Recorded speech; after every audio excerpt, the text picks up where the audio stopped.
Welcome back to Lush Life, No Labels, a podcast where I talk about the struggles and joys of self improvement, anywhere from relationships, career, wellness, and more. I'm Fatu.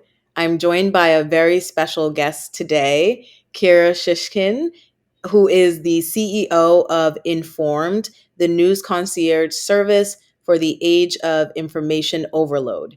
Kira is a four-time serial entrepreneur, strategic advisor, and venture capital investor in the technology industry.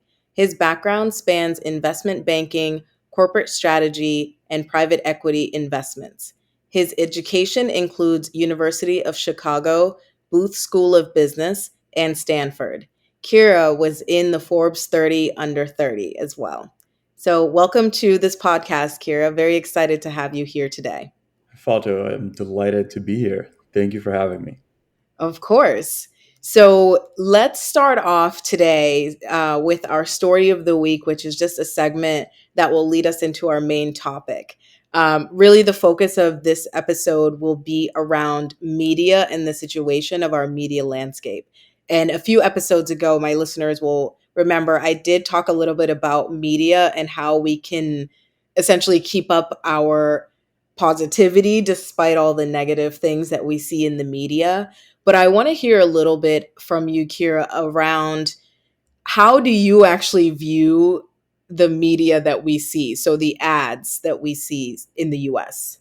Totally, and I love that prompt because it's all I think about. It's all I dream about these days. We're running a media business, and it really emerged the need to create it emerged around an observation of just where we are in our media landscape.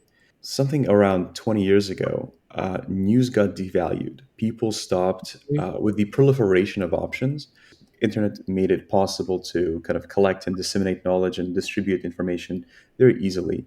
The proliferation of options of people who wanted to kind of share media, share information, just became so multiplied. There became so many options that folks were bombarded with options. Mm-hmm. And we focus specifically not just in all of media, but in news media, which is sort of the most responsible and the most important element of news, which is where you go to like get the facts, not necessarily your BuzzFeed quizzes or your TikToks. And news got devalued. There was this illusion that you can get them from anywhere. There was this illusion that they were free, and they were quickly became treated as free. And so a lot of the news outlets and companies turn to another type of revenue to sort of save their business to keep it sustainable, which is advertisement revenue.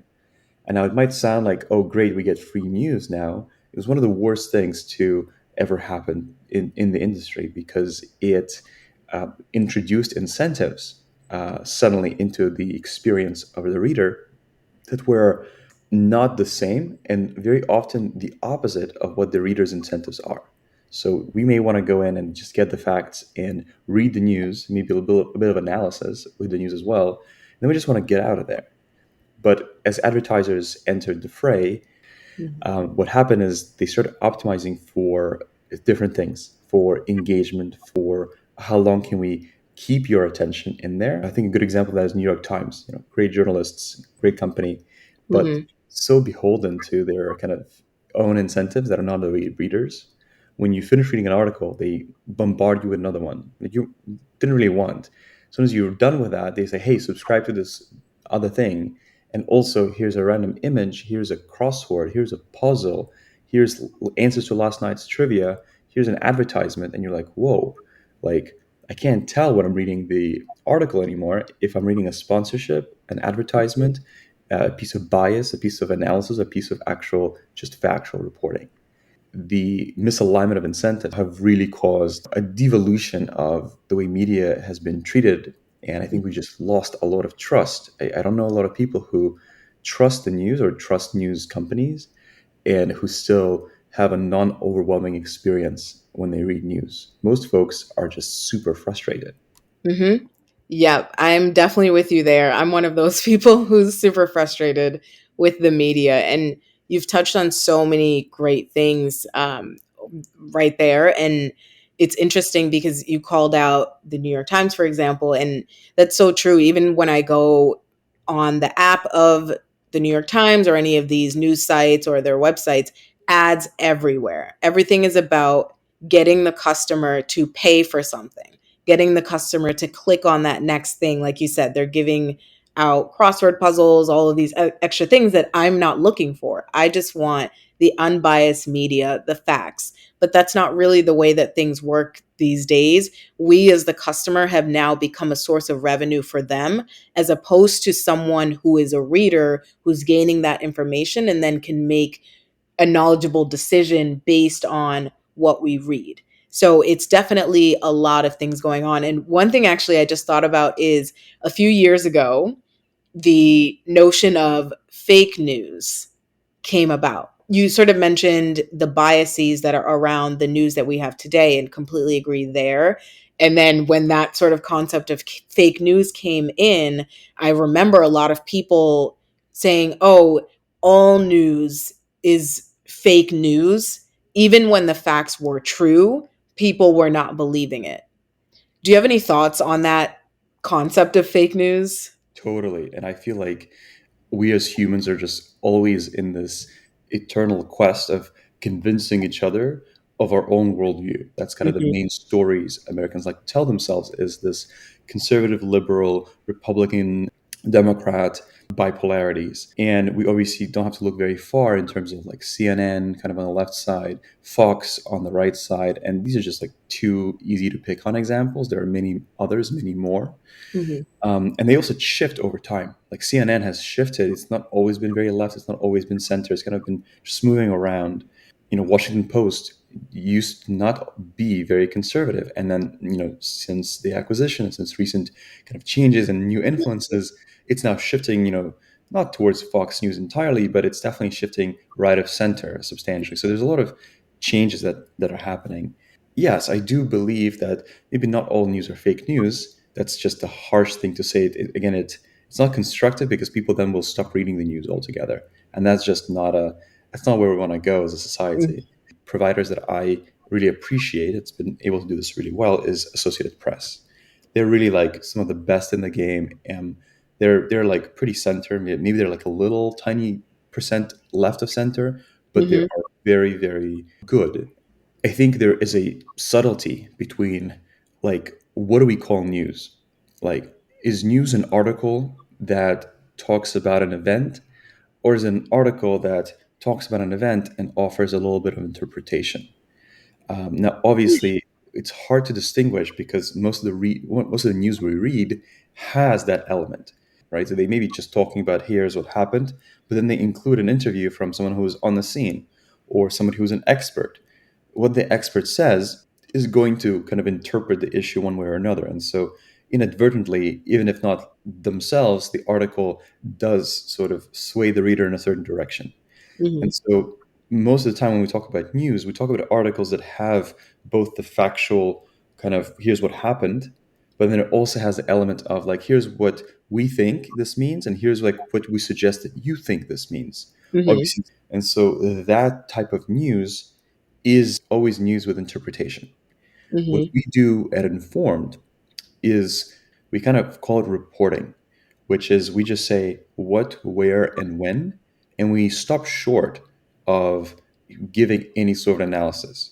Now, we certainly leave some value on the table because folks do like analysis. Folks do want to hear biased opinion stint. That's kind of part of the what they want sometimes.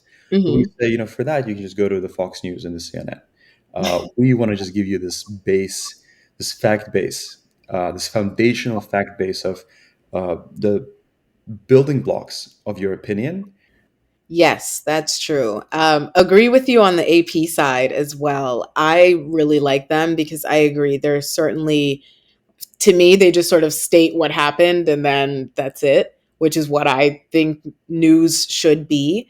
And to your point as well on for the work that Inform does, and we'll definitely dive more into Informed a little bit later. But for the work that you and your company do, it's really about, like you said, we're just stating the facts of the what, when, where, and then moving on from there. These days with media, a lot of it is now they provide that and then they have that commentary, which to me then it's less about providing the news and it becomes more like a blog post where someone's just saying, "Oh, this is what I think," or this, this is my interpretation of things. And some people do want to hear that, but I don't think those types of articles need to be the front page of the news. That should be in the blog section. Another thing you talked about too was around reporting, and that the folks that informed are reporters.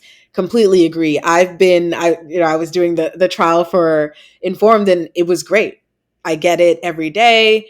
It tells me like these are the curated news articles that are here. It takes you directly to the location. I think that's great because it tells me it gives you the summary, very quick, very short, and then you can go and read the long form, of course. To your point about reporting, it reminded me of, I'm from West Africa. I'm from Guinea Conakry, and growing up in the 90s there, we didn't have, and we'll actually touch on this, social media, but it was pretty much, you see, they take the journalists come in, they take the picture, and then they say this happened. And back in those days, especially growing up in an unstable dictatorship, it was interesting because we would used to be afraid for the journalists. We're like, they are on our side. They want to show us what's happening. They want to just tell us the facts of the different things that are going on in this dictatorship, the different things that we should know globally. And we would be afraid because we knew they're here for the people. They just want to spread the information. They are not trying to spread their thoughts about what we should think.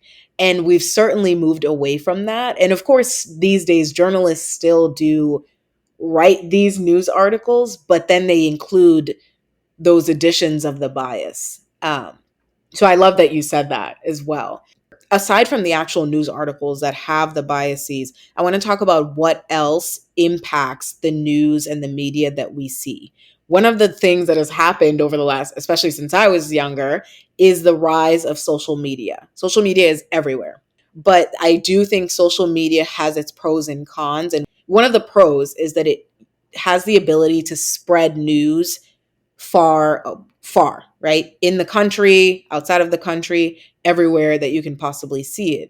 But one of the cons is that because you can just spread anything, including the news, it gets muddled with a lot of things. And then you get people who are not journalists, who are not reporters, getting in on the news and spreading things as if that is the true news. What are your thoughts on social media as it relates to the news? Totally. I love that question because I feel like we are still living in this world that's so, and maybe that's permanent, that is so guided by social media. That is almost like that's the primary experience of most people. Like, we think about social media sometimes, and I feel like especially the younger generation, like generation alpha, generation beta to come, that are all born into a social media world. They will never have known a world without social media. It's Hmm. sort of the primary experience of life, right? It's almost like there are certain moments that, real life, offline life, comes second to how does it going to look on social media. What can I learn from social media? What is happening, and what I learn about the world comes from social media for, a lot of people, especially a lot of younger people. Social media has given access to virality. Like, anything can go viral, and we've seen over the years that some wacky things have. And Hmm. it's not determined, it's not gate capped by factuality, it's not gate capped by certain criteria. It's literally, if Fatu likes this, Kira likes this, John likes it, and like we all just like it. But it may be something so silly like the Studio Ghibli AI versions of everyone's profile over the last Hmm. month. That was like a huge rage. Or there's so many things that can go viral. And because that's not being gatekept by any sort of professional editorial organization, and increasingly less so by the platforms themselves, with the transition to community notes for Meta. Twitter's been in community notes for a long time, where there is very little oversight. And I think we're all guilty of this. Sometimes we see something in our feed that's just like our friends shared, and that permeates our membrane. It gets into our head, and it has influence, even if we have skepticism around it. Just the fact that we see it in our feed, in our visual field, is an unavoidable influence on our subconsciousness. And Hmm. so there is this influence that happens when just things get reshared and shared, which wouldn't happen with a professional organization. It's like Associated Press, for example. They would fact check everything. They would make sure that if we're going to put it on their feed, it better be kosher. It better Hmm. be right. There is none of those checks in social media, and we at the same time, like, oh, like, I trust Fatu, and if you Hmm. repost something that you posted from somebody else, no one really fact checked this along the way, and now I'm this third party that looks at it and is like, oh, well, this must be a thing, this must be happening. Super dangerous, right? Because very often that needs more scrutiny. But I want to sort of underscore that the impact it has on us, even if we look at it and say, oh, I'm not sure this is right, even just seeing it on our platform. And so that's just the one influence. The other I'll mention more briefly is the fact that social media promotes sensationalism in everything.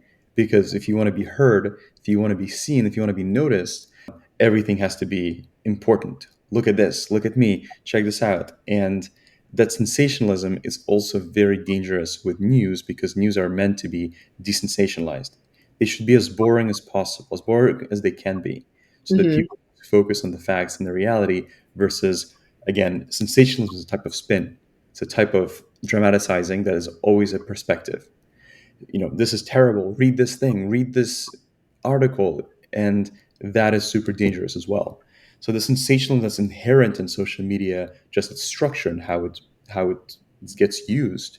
Yes, for sure. And I like what you said about going viral because that's one of the things that everyone wants on social media. They want to go viral. And like you said, people will repost things without checking just because they trust the person who reposted it. And it's unfortunate that people don't go and do their research. And even so, I'm on TikTok, and one of the things that I see there are a lot of news journalists. I guess they're just people who say, oh, this is breaking news, this happened. They don't necessarily tag the article itself for the listener or the viewer to go back and double check. So you don't know. You're just hearing the words from this person that you trust who's not a journalist. They're just sort of saying the headlines that they see. And headlines don't always tell the full story, right? It's just like a few words, and you're supposed to go in and actually read it. So I really like what you said about the lack of research that people do. And as an ex scientist and someone who has done I've spent years in the lab doing research, I've done a lot of market research as well, just more in other jobs too. I understand the power of research and how important it can be to just validate those types of things. And people don't have the right tools to know how to properly validate the news that they hear online. And then, two, a lot of people are lazy. Their attention spans have become shorter and shorter because of social media. So they're like, oh, I'm just going to listen to this one person who just gave me a minute of the news. It's just too much for me to go and read a whole article. So I think there is a dichotomy there as well with why folks are not taking that extra step to go and research things for themselves. Going back to what you were saying earlier, part of it is that reporters and journalists specifically, they go to journalism school. They are trained for this. They spend years understanding and learning what is the best way for me to report the news, or what is the best way for me to reach the audience and convey the information so that it can be distilled down and everybody can understand it. But everybody online is not a reporter at all. They're just common folk. And so it just gets mumbled in there. And then the real journalists, their voices, those get drowned out because there's no bias. I actually used to post videos on positive news, and it was because there was so much negativity in the news. And I felt like we were drawn to that so much. And two is that people gravitate more towards devastation than other types of news. So not only are we getting some of this news that's not correct, people are not checking it. I mostly just see one type of news, and that is that negative type of news. We don't really see a lot of that positive news. And for me, I used to post some positive stuff that I would see, but I would have to go digging for those things. It's not really available. And even for a lot of the big news companies that we all know about, they're not focusing on that. They're focusing a lot more on conflict, which maybe is just more of a comment on the state of the world than anything else. But that is something else that I noticed about the news. Totally. And I think it's part of the sensationalizing. It's easier to sensationalize a disaster and say, oh my God, you won't believe what happened. All these people got Hmm. locked in, and then the building was on fire and they all died. And then just like, wow. And then there was an earthquake. And it's like, whoa. It's harder to sensationalize oh, there was like an amazing day, and um, and the park expanded its area, and now more kids play in the park. It's like Mhm. it's hard to sensationalize good things. And I totally agree with you. I mean, I have a like perhaps like a larger sample. Like you have your personal sample of like news that you consume, but I want to validate that because what we see is tens of thousands of articles per day, Mhm. and you're so right. That's completely accurate. The vast majority of them are disastrous, Mhm. and I mean, I guess it maybe makes sense because like you want to assume the world is a good place and only report on like when things go wrong. But I'm not so sure about that either because if we're only reading news that are bad, even though that's important, I think it for a lot of people will turn off the interest because it's just like a lot of the times you can't do anything about the news. Like there's sometimes that you can, and it's like you should make informed decisions based on it. But if it's news of the Middle East and you live in the Midwest of America Mhm. and you want to be informed, and it's good to be a global citizen, but sometimes you're like, I can't do anything about Israel Gaza right now. So Mhm. I'm just hearing these terrible things happening, these countries at war, people are suffering. It's like I'm glad I know these things now, but also I'm upset and I can't do anything about it, Yeah. really. And then it's just like, why don't you just replace that with something really nice? So Mhm. this is something that I haven't actually shared publicly with anyone, but we're thinking of having a good news only component of Informed, where we just Hmm. our main global citizen priorities, which is kind of what you've seen and what is our flagship product. We're also thinking of because we have flexibility with our engine of kind of tracking and monitoring different things. We're thinking of having a side subscription for like a small group of people. Maybe it's like a VIP subscription for folks that really want this, that is good Mhm. news only. And so we're thinking about that a little bit as well because we're seeing the same thing as you are, which is like we're only talking about terrible things. Yeah, I I think it's great that that is something that you're looking into because yeah, right? Like you said, when people see a lot of this negative news, especially if it's in a part of the world that's so far from them and they can't control anything there, some people might start turning it off. Folks saying, I'm tired of seeing so much negativity. I don't even want to deal with it anymore. And so those folks may actually stop reading the news and stop being as informed as maybe they should be because it's just too much of an overload of the negative. And I can't really blame them, but I think that's an unfortunate consequence of the way that the news is. One, it's obviously very biased, but also all that negativity because then fewer and fewer people become informed. And that itself is a whole other issue when you have a population of people who's uninformed as well. Totally. Another thing too that has been emerging in the last few years, which I think is going to be, of course, still ingrained a lot in the future, is AI. Right. So AI is being incorporated obviously all over tech, but also I work in biotech. There's AI there, energy, any industry pretty much is incorporating AI. We have AI on our phones. Every new phone that you get has an AI system in it. Even when you Google things now, it has that AI summary that you get. What are your thoughts on maybe how AI is being incorporated into the news that Informed looks into? Totally. I think it's a super important thing to it's an elephant in the room. I feel like it's been an elephant in every room for a long time, but the elephants are only gonna continue and multiply. I used to work for a company and I really admire the company. And the CEO compared the advent of AI with the invention of electricity. And everyone was like, what are you talking about? Uh, Yeah. how are you comparing these two things? In the context of changing the human condition at the time when electricity came in changing the human condition now, it's like it sort of checks out a little bit for me. It's definitely dramatic, um, but it's such a fundamental shift in human capacity and like human achievement of like what we're able to create something that is autonomous and that thinks better than most people, maybe not everybody, but most people. And Hmm. what about comparing it maybe to the invention of the internet? It definitely is changing the way we do things in like a vast way. I do want to call out that a lot of people, when they say AI, they sort of try to personify it. And I don't think it's very helpful to sort of personify AI as if it's like this entity in the room. Like Hmm. there's Fatu, there's Kira, and then there's AI. AI is just nothing more than a category of software. It's a new type of software.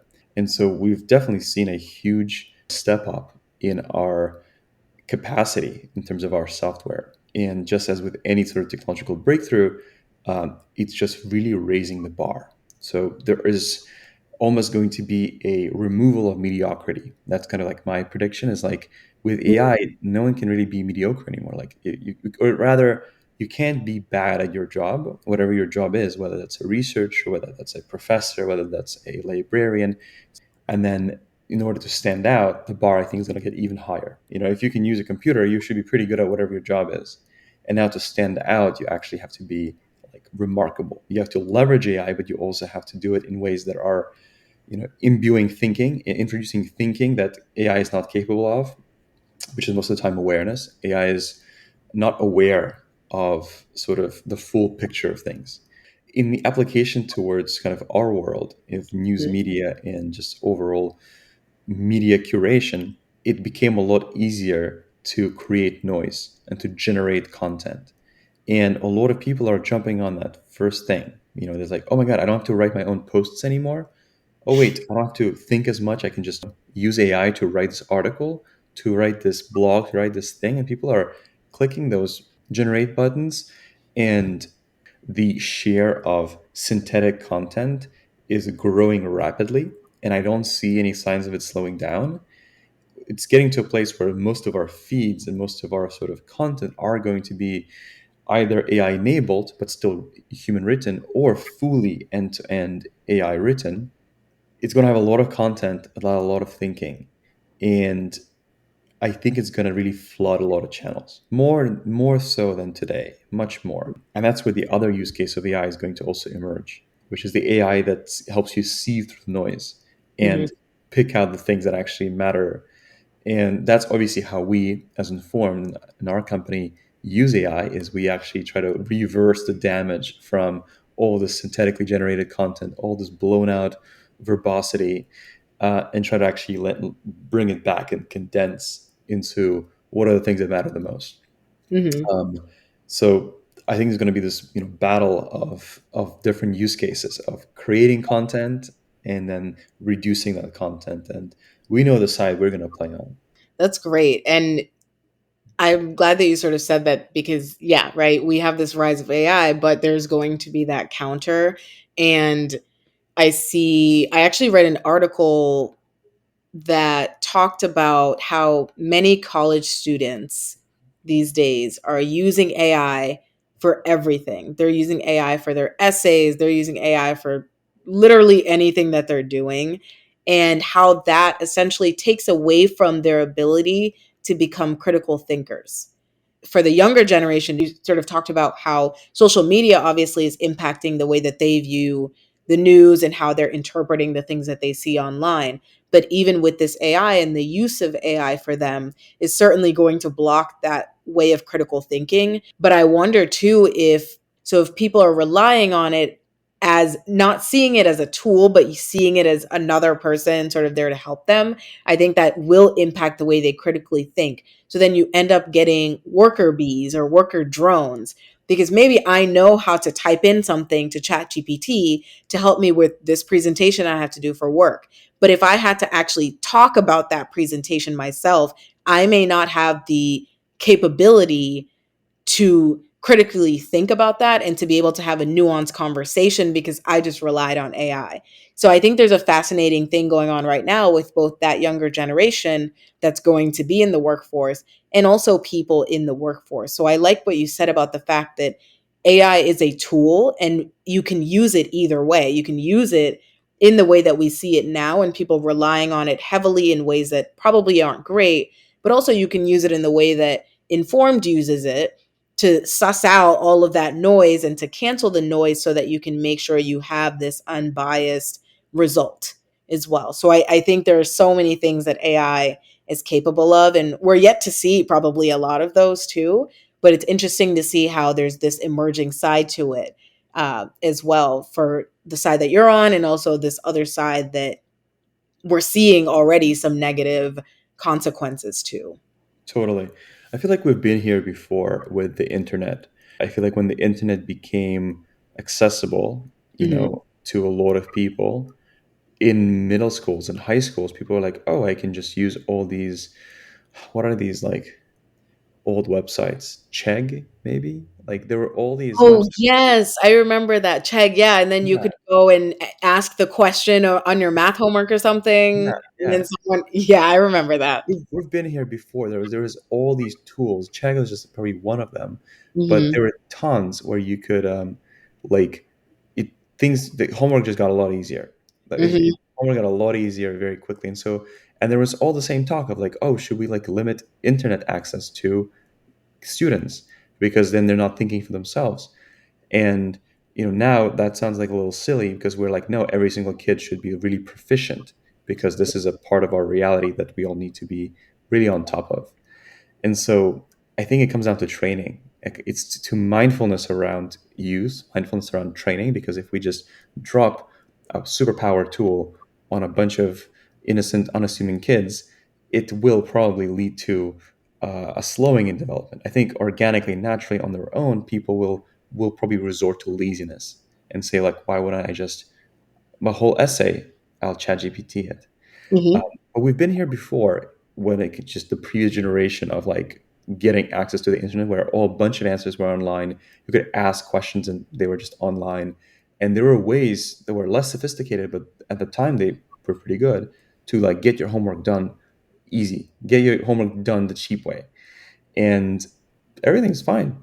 I think the kids that are growing up now are super bright and are super on top of it, and I don't feel like we've lost a generation to the internet at all. I think now is like we're gonna see something different. We're gonna see, obviously, folks are gonna have access to these new tools, but if we're able to promote training of those tools, because prompt engineering is actually like a pretty sophisticated art of like actually getting the machine and learning it and kind of getting it in sync with what you want it to do instead of just saying, hey, can you do this? And then you just get an answer, yes or no. mhm. Not usually satisfactory, but actually learning to control the horse is something that I hope a lot of kids open their eyes to and get to do. Imagine that we just drop this tool on, a high school and say nothing, and just like you can just use this tool to do your homework. It's going to be a month later, all the teachers are going to be like, hey, why am I reading the same essay?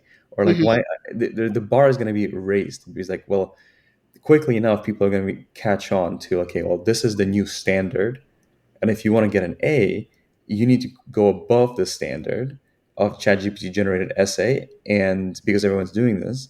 And so the bar is getting higher. Because one thing that I think sometimes gets lost in these conversations about the increased capacity of AI is our expectations are also multiplying, Yeah. right? It's like now that I know that I can make, an essay on anything using ChatGPT, and so do all my teachers. And I know that to make the best essay, I need to do that and ahead over that. I think we shouldn't forget that piece is that the growth of expectations are gonna, I think, go proportional to maybe delayed, but proportional to maybe even more sometimes to the actual growth of capacity. That's a really great point, and I did not think about that actually. So I've learned something new today. But you're absolutely right that, yeah, that right. If everyone starts doing it, then of course the way that teachers teach or the way that they grade will have to adapt to that, as we've adapted to the internet and other types of technology in the past. At the point that we're at now, we're at that middle ground where we're trying to figure things out, and people are starting to see what they are more comfortable with as well. So maybe we're just in the growing pains portion of the use of AI when it comes to these different generations. We talked about reporters and journalists earlier. Do you think AI will start to replace the human reporters and journalists that we're used to as we start adapting to this new world order? I think it's helpful to introduce this like distinguishment. that I have, which is reporters versus journalists. And I Mhm. think it's mostly in my head. Like, I don't know if it's a fair way of describing it, but there are people that sit in an office and write about and basically write blogs, and they do that for a living. And I think New York Times is full of those. There's like New York Times humor, New York Times satire, New York Mhm. Times editorial. Like those folks, when I think of them, they are writers, and they use access to the internet and to all these different new tools that we have, and to the facts that they have access to as well, and they write about it. And there is a definitely a place for them in this world. Like people want to read other people's thoughts. We are obsessed with reading each other's thoughts. It's not going away. So when I think of journalism, I kind of think of that a little bit.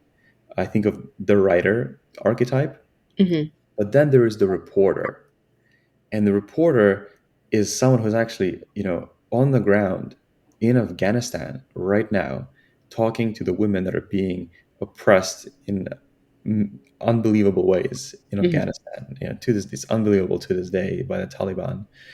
um, and Mhm. they're on the ground in Ukraine, and seeing the fight firsthand, and they are talking to the victims, they're talking to the families, they're talking to the soldiers, they are taking photographs, they are documenting. And how do you take that? How do you have AI do that exactly?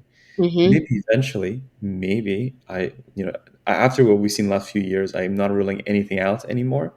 But Mhm. for now, that work of reporting to me is like, I'm not religious. I don't know why I say this, but it's like God's work. Like Mhm. that is like God's work. I don't know. I started saying religious things even though I've never been religious. It's in our vernacular. It's so deep in our vernacular. Like it's crazy. Thank God. Oh my God. Even non-religious people say this all the time, and I've just Yes. catching myself doing it. But I think reporters are doing God's work. Mhm. And that is what we honor, and that's what we sort of put on a pedestal with informed, because that's the good stuff. That's the stuff Mhm. that we want to share, and the stuff that we can trust is corroborated multiple N type of reporting. um, we're not here to spread editorial journalists sitting in a New York, a Soho office in New York, writing about what they think the world should be and what it should look like. It's Mhm. like there's a place for that. We just are not in that place. Of course. And there's I think the important aspect of that as well is the human aspect. As you said, people who are on the ground actually talking to the people who are going through whatever it is and being able to distill that over to the general public is really important. And so that's actually a great transition for us to talk more about informed. I know you've talked about it a little bit throughout. I feel like the audience has heard a lot about the problem. Mhm. What we call this problem is information overload. And I feel like very few people talk about it or describe it, but we all experience it like deeply. I don't know anybody who's like, oh yeah, I have just enough information. I have no complaints. I don't know anybody who is happy with their information diet. Mhm. And I talk to hundreds of people a week discovering and talking about this problem. And it's just like people are suffering because this problem of sort of being overloaded with information leads to so many other like second degree problems. Among them is, on the soil of information overload, grow the roots, the weeds of misinformation. Mhm. And it's so much easier to be swayed, to be misinformed when you're paralyzed with the amount of content thrown at you. So information overload leads to um, misinformation substantially, almost directly. It also leads to this paralysis where you sort of like lose interest, but then it transcends in it also translates into losing interest in just like what's happening in the world. You kind of just like tune out not just of the news, but of like a curiosity around the world, of a care for the world. Mhm. And you kind of tune into this cynicism that I've seen way too many people fall prey to. And I think it's really sad. It's like, you know, everyone should be a global citizen. We live in such a globalized world. We're all so connected. Cynicism and just an apathy and a surrender to like, I don't care, like not important to me, not in my neighborhood, is really sad to me. And overwhelming news, information overload, definitely can cause that. So information overload leads to misinformation. It leads to this general paralysis and apathy. And I think along with that, sort of a related third point is it leads to disenfranchisement of a certain kind. Is once you resign, once you're kind of overloaded, you don't really have the tools to form your own opinion. You just have Mhm. kind of these like broken opinions laying around social media feeds, but you don't really have your own hammer to forge your own opinion. You don't Mhm. have the tools. They're all kind of scrambled around, laying around the workshop, and you're like, ah, I don't know how to forge my own opinion anymore. I'm just gonna listen to whoever's screaming the loudest. And screaming, people are screaming pretty loud. So maybe that's a third influence, and there's more. They kind of just like multiply. But let's say information overload is our primary problem. It leads to misinformation. It leads to kind of a loss of trust and overall kind of disenfranchisement. It leads to um, resignation from a curiosity around the world. These are Mhm. some things and they're related. They're kind of different but related. But I can talk about these forever because all I do is think about sort of these secondhand consequences of information overload.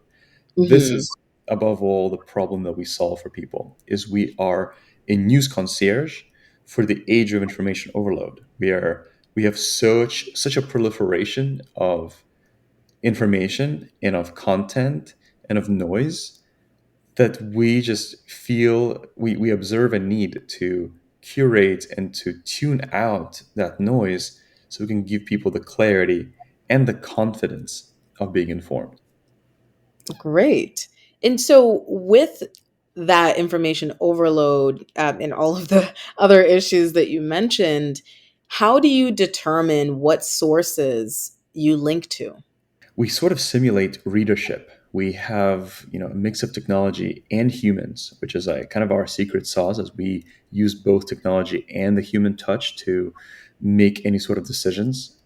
Too much of one would sort of not be great. So we use both to kind of take care of the shortcomings of each, to amplify the level of curation, level of thinking, just level of quality. Mhm. And so the process of how informed reads the news starts with technology. We go for volume and we go across the largest possible set of things. We have a mix of scrapers and AI and weighing algorithms that essentially are able to read all the news for you so that you don't have to, or for our team in that case. Mhm. And we're talking about tens of thousands of articles per hour, not even per day. There's so many things. We go through global sources, European, Asian, we use translations, and we are constantly scraping and looking and reading news content. Mhm. Now, we have certain outlets that we just don't pay attention to. These are reposters. There's a lot of news providers or claimed news providers where they just reposting. Like that's all they do. Sometimes they Mhm. do it unapologetically. That's just like what we do. We just repost articles, Yeah. and that creates noise. Like that, like that to me is like one of the cancers of this. Mhm. So those, of course, we sort of blacklist and we just try not to pay attention to them.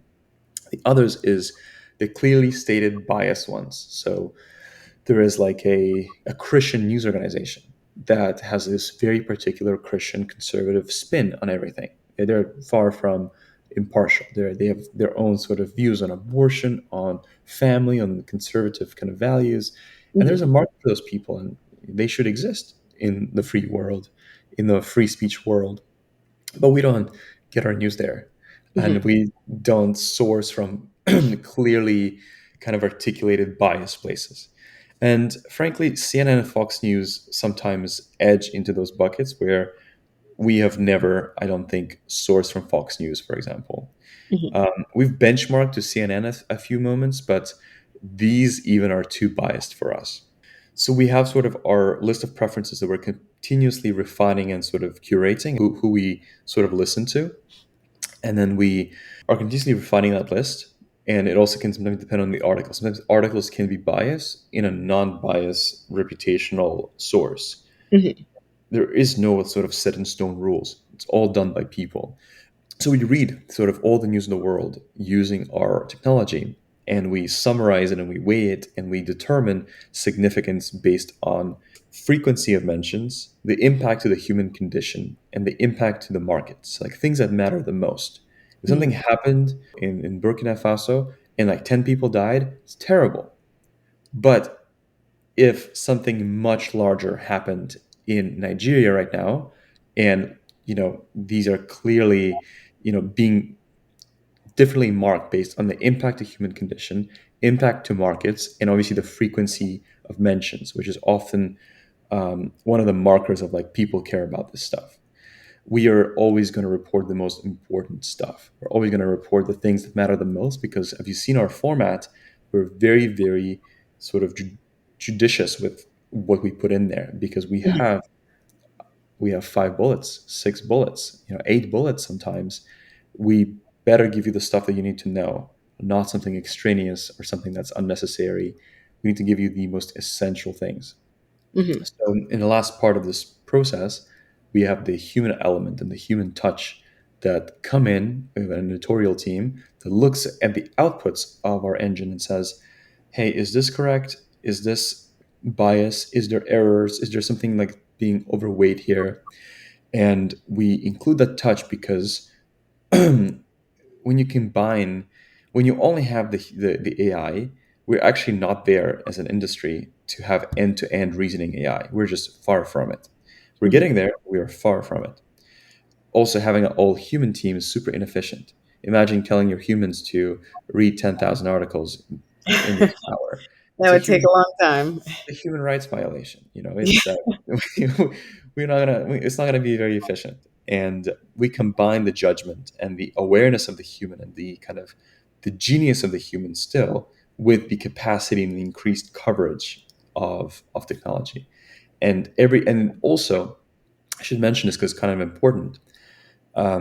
It allows us to take full responsibility for every word that we put out there, which is Mhm. different from what happens if you go to ChatGPT and you say, hey, give me the headlines.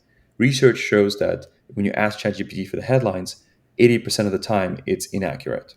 That ChatGPT specifically and all like LLMs are really bad at factual news content, and they hallucinate a lot in those use cases. And so it's use at your own risk. We are not use at your own risk. We are putting our full reputational sort of weight against every single time that we text you. Mhm. That's great. Thank you for that overview of the process. And I mentioned this earlier, but I've been trying it out for the weekend. You do just get the text on your phone. And these days, everybody has a phone that I know of, right? So it's not like you need to go out far and wide to search for the news and the content that's coming to you. It'll just come right to your phone. And I think that's a really great way for people to access it because part of the issue, as well as people one knowing where to go but also having to dig through so much. So it's great that part of your process is sifting through these thousands of articles so that the end customer really gets those key news articles and the key summaries that you have. Folks who are listening and are interested in the work that you do and interested in getting the news from Informed, for the listeners, I'll put the way that you can access this in the show notes as well. So you can join the media minimalist movement of Informed. It was a quick text to the number 844-406-4636. So you can text hey to that number to get started. It's a great thing that you guys are doing. And we've sort of really talked about this throughout this episode, but there's just so much going on. There's a lot of noise out there. And I know that I'm certainly overwhelmed. And I know the people in my life who I talk to about this are also very overwhelmed with all of the things that are happening. So having this curated way of getting your news, I think, is unique because that's not happening in most of the places that we see. That was beautifully said. Thank you for mentioning that. Would love to invite all the news minimalists, all the media minimalists, all the folks that want to be more mindful in their consumption to join us per the number that Fato read out. It's super easy. We kind of pride ourselves on being the easiest to join and the easiest to leave. You just text hey, and when you want to leave, you just text stop, and that's it. Mhm. There is no accounts. There's no sort of strings attached. If you like our work, we welcome you. If you don't, we want to make it so easy for you to not be bothered by us. Mhm. We really optimize around privacy and sort of just honoring people's time. I think that's probably the biggest value that we have is we want to just honor our readers and honor their attention, which has been robbed every step of the way by traditional media. Yes, that's for sure. And in Kira, it's been great chatting with you. I think we've touched on so many different things today that a lot of people can resonate with, and a lot of people I think are feeling, especially these days. And as we wrap up, my listeners, I like to ask them a question just for them to think about. Is there anything that you want our audience to think about as they listen to this episode? Yeah, and I love that format that you do in your show, and I think it's so important to sort of give that push for someone to keep thinking about this conversation and just let it inspire further thought.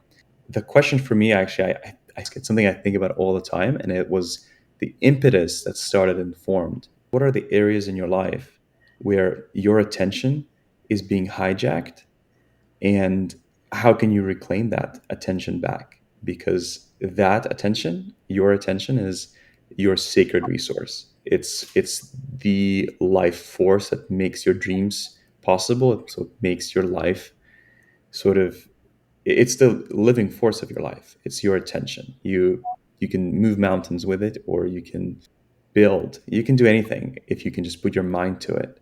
So just want to leave you with that thought. Where are areas of your life where your attention is being hijacked, and how can you potentially get it back?